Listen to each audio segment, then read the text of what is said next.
The stage is set euro 2024 quarter final day 1, যেখানে Spain মুখোমুখি হবে হোস্ট জার্মানির সাথে স্টুটগার্টে এবং পর্তুগাল মুখোমুখি হবে ফ্রান্সের সাথে হামবার্গে। আজ আমরা এই ভিডিওতে এই দুটি ম্যাচের একটি সম্পূর্ণ প্রিভিউ তুলে ধরব। First, Spain versus Germany. Match টাইমিংয়ে আসি।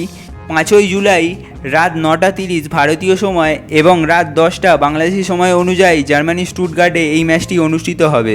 একটা হেভিওয়েট ইউরো ক্র্যাশ আমরা দেখতে পাবো। লুইস দে লা ফুয়েন্তে স্পেনের মধ্যে যথেষ্ট কনফিডেন্স আছে জার্মানিকে হারানোর। স্পেন এই ইউরোর second high scoring team with 9 goal. শুধুমাত্র জার্মান তাদের থেকে বেশি গোল করেছে, 10টা গোল করেছে তারা। লুইস দে লা ফুয়েন্তে স্পেনের ফুটবল সিস্টেমে, ফুটবল ফিলোসফিতে এখন অনেক পরিবর্তন এনেছে। তাদের দুই উইঙ্গার লামিন ইয়ামাল এবং নিকো উইলিয়ামসের ফর্মটা ইমপ্রেসিভ। তাদের টিমমেট মিকেল ওরিয়াজাবাল euro2024.com একটা ইন্টারভিউতে বলছিলেন তাদের মধ্যে একজন 16 বছর মানে ইয়ামালের কথা বলছেন এবং আরেকজন 21 বছর নিকো উইলিয়ামসের কথা বলছেন। এই মুহূর্তে তারা নিজেদের সেরা দিচ্ছে প্রত্যেকটি ম্যাচে, সেটা ফ্রেন্ডলি হোক কিংবা ইউরোর ফাইনাল ম্যাচ হোক, সেটাই সবচেয়ে গুরুত্বপূর্ণ। জার্মানি সার্টেনলি ওয়ার্ল্ড ফুটবলে যতগুলো টিম আছে তাদের কাছে জার্মানি একটা কঠিন প্রতিপক্ষ হয়ে উঠেছে। আগের কটা বছর তারা তাদের মান অনুযায়ী খেলতে পারেনি, তাদের কিছুটা ডাউনফল যাচ্ছিল। এই ইউরোতে জার্মানির খেলা দেখে তাদের স্কোয়াডের কোয়ালিটিটা বোঝা গেছে। ম্যাচ ডে 3তে তারা যেভাবে সুইজারল্যান্ডের সাথে লাস্ট মোমেন্টে গোল করে ম্যাচটা থেকে 1 পয়েন্ট আনতে পেরেছে, তা দেখে বোঝা যায় তারা কোনো ব্যাটেলকে ভয় পায় না। জার্মান টিমের মিডফিল্ডার অথবা রাইট ব্যাক জোশুয়া কিমিখ বলছেন, আমি জানি না স্পেন আমাদেরকে অপোনেন্ট হিসাবে পেয়ে খুশি হয়েছে কি না, কিন্তু আমাদের কাছে স্পেন খুব সহজ অপোনেন্ট হবে। কি সেটসে আছি। স্পেন জার্মানির বিরুদ্ধে 2020 সালে সেভিয়াতে একটা খেলা খেলেছিল, যেখানে স্পেন 6-0 গোলে জয় পেয়েছিল। ফেরান টোরেস সেই ম্যাচটাতে হ্যাট্রিক করেছিল। এটা জার্মানির হিস্ট্রিতে সবচেয়ে বড় হার কম্পিটিটিভ ম্যাচে তাদের জন্য।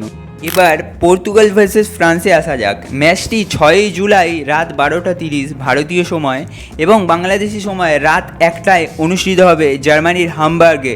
এক্স্যাক্টলি 18 বছর আগে 6ই জুলাই ফ্রান্স পর্তুগালকে 1-0 গোলে হারায় 2006 ফিফা ওয়ার্ল্ড কাপ সেমিফাইনালে, যেখানে 21 বছর বয়সী ক্রিস্টিয়ানো রোনাল্ডো খেলেছিলেন পর্তুগালের হয়ে। ম্যাচটায় প্লেয়ার অফ দ্য ম্যাচ হয়েছিলেন Lilian Thuram, father of current France forward Marcus Thuram. এই দুই দল অর্থাৎ পর্তুগাল এবং ফ্রান্স ইউরো 2016 উইনার্স এবং রানার্স আপ। এই ইউরোতে গ্রুপ কিংবা রাউন্ড অফ 16 যে কোনো স্টেজেই এই দুই দলকে আমরা স্ট্রাগল করতে দেখেছি। ফ্রেঞ্চ কোচ দিদিয়ার দেশম একটি ইন্টারভিউতে বলছিলেন কিলিয়ান এমবাপ্পে যে মার্কসটা পড়ে আছে সেটা তার ফুটবল ভিশনকে একটু হলেও নষ্ট করছে, তাই তার মান অনুযায়ী তিনি পারফর্ম করতে পারছেন না। অন্যদিকে পর্তুগালের ভিশনারি 39 বছর বয়সী ক্রিস্টিয়ানো রোনাল্ডোর কনফিডেন্সটা অনেকটা পড়ে গেছিল যখন তার পেনাল্টিটা সেভ হয়ে গেল স্লোভেনিয়ার সাথে রাউন্ড অফ 16-এর ম্যাচে। রবার্টো মার্টিনেজ বলেছেন এটা ভিক্টরি অফ ইউনিটি। কি স্টেটস। এই দুই দলের শেষ খেলা হয়েছিল ইউরো 2020 গ্রুপ স্টেজের ম্যাচে, যেখানে 2-2 একটা ড্র হয় এবং এই ম্যাচটিতে 3টি পেনাল্টি ছিল, যেখানে 2টো গোল ক্রিস্টিয়ানো রোনাল্ডো করেন পেনাল্টি থেকে এবং 2টো গোল কারিম বেনজেমা করেন, একটা ওপেন প্লে থেকে একটা পেনাল্টি থেকে। আজকের জন্য ব্যাস এতটাই। এরকমই ফুটবল জাতীয় প্রতিবেদনের জন্য আমাদের চ্যানেলটি সাবস্ক্রাইব করবেন। ভিডিওটি ভালো লাগলে একটি লাইক অবশ্যই করবেন। দেখা হবে আপনাদের সাথে পরের ভিডিওতে।